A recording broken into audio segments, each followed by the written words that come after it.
Pernah lihat kondisi seperti ini, dolar naik, goldnya turun, dan trader langsung bingung.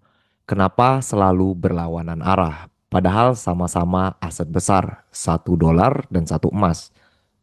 Hari ini kita akan bahas hubungan antara USD dan gold. Kenapa saat dolar menguat, gold sering mendapat tekanan. Dengan penjelasan yang sederhana supaya teman-teman mengerti korelasi antara indeks US dollar dengan gold. Hari ini kita akan bahas mengenai hubungan antara indeks US dollar melawan gold. Kenapa dolar kuat sering menekan harga emas? Halo teman-teman semua, kembali lagi di Bisa Trading, channel yang membahas trading tidak hanya dari price action dan juga technical analysis, tetapi sering kita berikan juga teman-teman di channel ini edukasi dan juga informasi berdasarkan fundamental. Dan untuk teman-teman yang baru melihat channel saya, boleh teman-teman lihat video-video kita sebelumnya. Kalau teman-teman merasa channel ini bermanfaat, teman-teman boleh like, comment, dan subscribe. Dan jangan lupa ya, teman-teman boleh share ke teman-temannya yang lain yang masih mencari edukasi mengenai fundamental. Sebelum kita masuk teman-teman ya ke pembahasan kita di hari ini, ya saya ingin menyampaikan ke teman-teman bahwa Bisa Trading memiliki komunitas trading di Telegram dan teman-teman bisa akses melalui link yang ada di deskripsi video ini. Dan untuk teman-teman yang masih mencari broker trading, ya Bisa Trading merekomendasikan broker untuk teman-teman ya yang memiliki low spread dan juga zero commission yang pastinya ya itu bisa membantu teman-teman untuk mendapatkan keuntungan yang lebih besar di market. Oke teman-teman, hari ini kita langsung masuk ke pembahasannya. Kita masuk ke pembahasan pertama mengenai apa itu DXY. DXY adalah indeks yang mengukur kekuatan dolar Amerika Serikat, teman-teman. Kekuatan ini dibandingkan dengan beberapa mata uang utama dunia lainnya. Di dalam DXY terdapat beberapa mata uang, teman-teman, seperti euro, yen, pound, dan juga mata uang utama lainnya. Jadi DXY tidak melihat dolar terhadap satu mata uang saja, melainkan ya terhadap banyak mata uang sekaligus. Kalau misalnya di XY-nya naik, artinya dolar sedang menguat secara global, teman-teman. Jadi ya di XY itu bukan hanya dolar, teman-teman, tetapi kekuatan dolar ya yang digabungkan, teman-teman, yang dibandingkan dengan ya mata uang lainnya seperti euro, yen, pound, ya ada CHF juga di sana, teman-teman, dan juga Canadian dollar. Ya, tidak hanya dolarnya saja. Kalau misalnya di XY-nya turun, berarti kita dapat juga informasi bahwa dolar sedang melemah secara global. Kalau di XY-nya naik, maka dolar menguat secara global. Sesimpel itu aja teman-teman ya. Jadi teman-teman wajib mengerti dulu ya apa itu di XY. Sebelum ya kita masuk ke pembahasan kedua mengenai kenapa ya ketika USD menguat, gold mengalami tekanan atau biasanya gold itu akan cenderung bearish teman-teman. Ada beberapa faktor teman-teman ya mengenai hal ini ya. Salah satunya gold dihargai menggunakan US dollar atau dolar Amerika. Artinya harga gold di seluruh dunia itu mengikuti nilai USD-nya. Kita sama-sama tahu teman-teman bahwa gold ini ya diperdagangkan dengan US dollar yaitu XAU USD ya. XAU itu adalah pair ya atau simbol untuk harga emas dunia ya slash USD yang artinya dia diperdagangkan dengan USD. Kalau USD-nya naik, emas menjadi lebih mahal bagi negara yang mata uangnya bukan dolar. Harga yang lebih mahal membuat permintaan melemah ya dan membuat harga emas turun. Selain itu, USD juga dianggap sebagai safe haven. Dalam kondisi tertentu, uang memilih masuk ke USD terlebih dahulu sebelum masuk ke gold, teman-teman. Jadi itu salah satu faktor juga ya kenapa USD ini dianggap sebagai world safe haven currency ya. Akibatnya ketika USD menguat ya gold sering mendapatkan tekanan teman-teman. Ya jadi kita membahas dua hal yang sangat penting di dunia financial teman-teman mengenai gold itu sendiri dan juga USD sebagai world safe haven currency. Ya, jadi dia masuk dulu ke USD, setelah USD menguat baru ya emasnya menguat teman-teman seperti itu dan di XY-nya ya atau USD-nya itu akan bakalan melemah ya. Simpelnya seperti itu. Ya, saya bahas menggunakan bahasa yang simpel supaya teman-teman tidak bingung ya. Apa itu di XY, terus kenapa USD-nya itu kuat, goldnya turun atau goldnya bearish. Ya, begitu juga sebaliknya kenapa USD-nya itu lemah ya. Goldnya itu malah naik. Itu karena ya perputaran uang di market global, teman-teman. Seperti itu. Ya. Jadi kita masuk ke slide selanjutnya ya. Kapan USD naik tapi gold tetap kuat? Ya,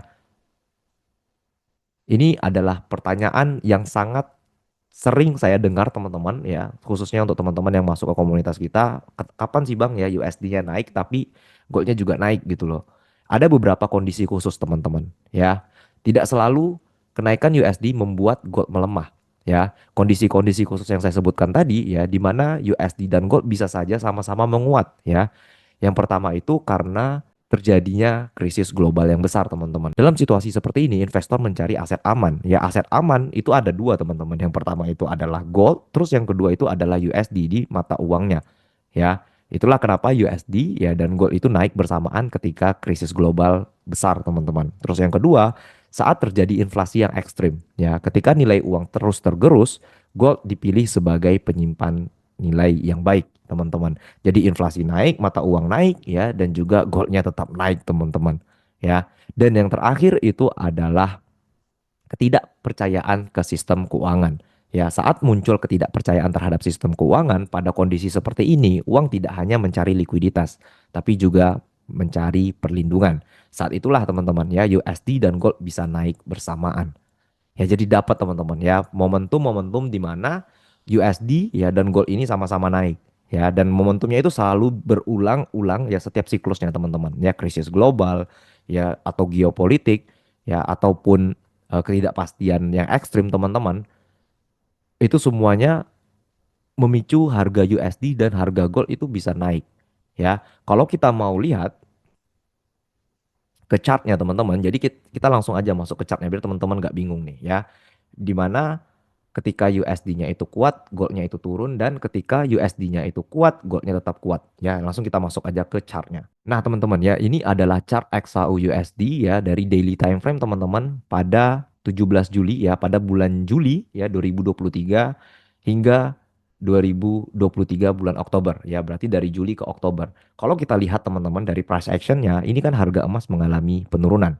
Ya, ini penurunan terjadi, teman-teman, karena Bank Sentral Amerika atau The Fed itu menahan suku bunga ya secara terus-menerus dan memperbaiki data ketenagakerjaan mereka ya, yang artinya ekonomi Amerika saat ini sedang baik, teman-teman. Ya, jadi ketika ekonomi Amerika ini sedang baik, maka kita bisa lihat ya di USD-nya ya, USD-nya itu ya di XY-nya itu dominan, teman-teman ya. Artinya di XY-nya itu bullish. Ketika di XY-nya ini bullish ya, teman-teman bisa lihat ya pergerakan dari XAU-nya itu cenderung bearish, teman-teman. Ya. Faktornya itu ya yang pertama itu adalah ditahannya suku bunga secara terus-menerus yang pertama, terus yang kedua The Fed ya memperbaiki data ketenagakerjaan Amerika melalui stimulus-stimulus dan juga, teman-teman ya, lowongan kerja yang terus ditambah. Jadi kalau kita lihat ya pendapatan per jamnya naik, terus NFP-nya naik, ya inflasinya juga bagus, teman-teman. Ini membuat harga emas itu cenderung turun, ya. Dan ya ini uniknya, ya. Ketika harga emas itu sedang turun-turunnya dan ya US dollar sedang bullish-bullishnya, teman-teman, ya. Teman-teman bisa lihat tepat ya di tanggal 5 Oktober ya harga emas langsung rally tiba-tiba. Ya, rally ini bukan tanpa sebab, teman-teman. Ya, rally ini ada maksudnya. Kalau teman-teman perhatikan ya di Oktober 2023 itu terjadi serangan yang dilakukan oleh Hamas ke Israel lalu dibalas oleh Israel ke Hamas ya, yang artinya saat Oktober 2023 ini terjadi yang namanya geopolitik, teman-teman. Ketika geopolitik terjadi, kita sama-sama tahu bahwa investor ya akan melarikan aset mereka ke safe haven. Mereka bakal cari nilai lindung, teman-teman, aset-aset yang bisa melindungi kekayaan mereka. Dan kalau kita lihat di DXY, DXY-nya masih relatif tinggi, teman-teman. DXY-nya masih relatif bullish. Ya, kalau dia mau turun, kita lihatnya penurunan itu terjadi malah di November, teman-teman. Ya, November dia baru turun. Sedangkan kalau kita lihat di chart, Novembernya itu sudah di sini. Ya, berarti kita ketinggalan berapa ribu pips ke atas ya, dari bawah sini sampai ke atas. Nah, ketika momen geopolitik ini masuk, teman-teman, ya, harga emas itu langsung responnya bullish. Ya, ketika harga emasnya itu bullish, ya, dolarnya itu juga cenderung bullish, teman-teman, atau cenderung tinggi, ya. Jadi kalau kita lihat dari dolarnya masih kuat sebenarnya, ya. Dolarnya masih kuat di bulan Oktobernya. Ya, jadi teman-teman ketinggalan yang namanya pergerakan dari XAU-nya ini, teman-teman. Ya, ketika market sedang bullish-bullish seperti ini, para trader retail itu berpikir ya dolarnya masih kuat, harusnya kita sell, tetapi mereka tidak tahu ya faktor di luar dari pergerakan dolar ya yang bisa mempengaruhi harga gold, yaitu geopolitik. Ketika geopolitiknya naik, ya harga tidak butuh lagi ya turun-turun lagi teman-teman, dan malah lanjut naik. Ya naiknya ini sampai bulan November. Sedangkan kalau kita lihat di November ya di tanggal 1 November harga baru turun. Ya, harganya baru turun kita sudah lihat di sini. Jadi tanggal 1 November harga sudah peak ke harga 2000-nya, 2000 per troy ounce. Seperti itu. Baru harga lanjut ready lagi ke atas. Nah, inilah maksud saya ya, teman-teman. Di mana di XY ya itu bullish dan juga XAU-nya bullish, teman-teman. Ada faktor eksternal ya di luar dari kekuatan US dollarnya seperti geopolitik ya, inflasi yang tinggi teman-teman ya, dan juga ketidakpercayaan masyarakat terhadap sistem perbankan. Itu biasanya membuat harga emas naik dan juga nilai dari USD-nya juga bakal naik teman-teman, karena investor ya mencari dua aset penting di dunia ini. Yang pertama itu adalah World Safe Haven Currency yaitu USD, terus yang kedua World Safe Haven Asset yaitu emas teman-teman. Jadi dapat ya momentumnya. Ini momentum ketika USD-nya menguat karena kebijakan The Fed dan juga XAU-nya turun teman-teman. Yang ini ketika USD-nya sedang kuat-kuatnya ya harganya malah naik ke atas karena geopolitik. Jadi kita langsung bahas ya dan kasih tahu real chart-nya itu bagaimana. Begitu teman-teman. Sudah paham ya? Nah, kalau teman-teman sudah paham, ya maka kita masuk ke slide yang selanjutnya mengenai kesalahan trader pemula. Ya, banyak trader pemula melakukan kesalahan yang sama, teman-teman. Pertama, mereka itu selalu mengabaikan di XY. Ya, pergerakan dolar tidak diperhatikan, padahal dampaknya besar ke harga gold. Terus yang kedua, fokusnya hanya ke chart gold saja. Harga dilihat tanpa memahami kondisi mata uang yang menjadi dasarnya. Terus yang ketiga, ada overtrade saat USD kuat. Saat USD menguat, teman-teman, banyak trader memaksakan entry tanpa mempertimbangkan tekanan yang sedang terjadi. Padahal DXY sering menjadi leading indicator sebelum gold bergerak jauh. Maksudnya leading indicator itu apa? Leading indicator itu adalah metrik atau data yang memberikan sinyal atau petunjuk lebih awal tentang arah market, teman-teman. Ya, jadi memang perlu diperhatikan ya untuk teman-teman yang trading di XAU USD, melihat pergerakan harga di XY. Dan di Market Insider kita selalu sampaikan teman-teman kondisi fundamental dan sentimen saat itu bagaimana, serta ya pergerakan di XY di hari itu bagaimana ya. Dan itu juga leading ya ke pergerakan gold di hari itu juga. Seperti itu. Memang penting teman-teman ya untuk teman-teman menggabungkan beberapa data menjadi satu keputusan untuk teman-teman trading di XAU USD. Dan sampailah kita ke kesimpulannya teman-teman ya. Kesimpulan kali ini ya kita bagi menjadi beberapa hal teman-teman. Yang pertama adalah USD dan gold sering bergerak berlawanan arah. Karena itu DXY menjadi alat bantu yang penting untuk trader gold. Namun ya perlu dipahami teman-teman ya. Hubungan ini tidak selalu absolut. Gunakan DXY sebagai bias market, bukan sebagai sinyal untuk entry. Dengan bias yang benar, keputusan trading teman-teman menjadi lebih terarah. Ya, kesimpulan yang sederhana seperti ini akan membantu teman-teman untuk memahami ya korelasi atau hubungan antara DXY atau indeks USD dengan gold, teman-teman.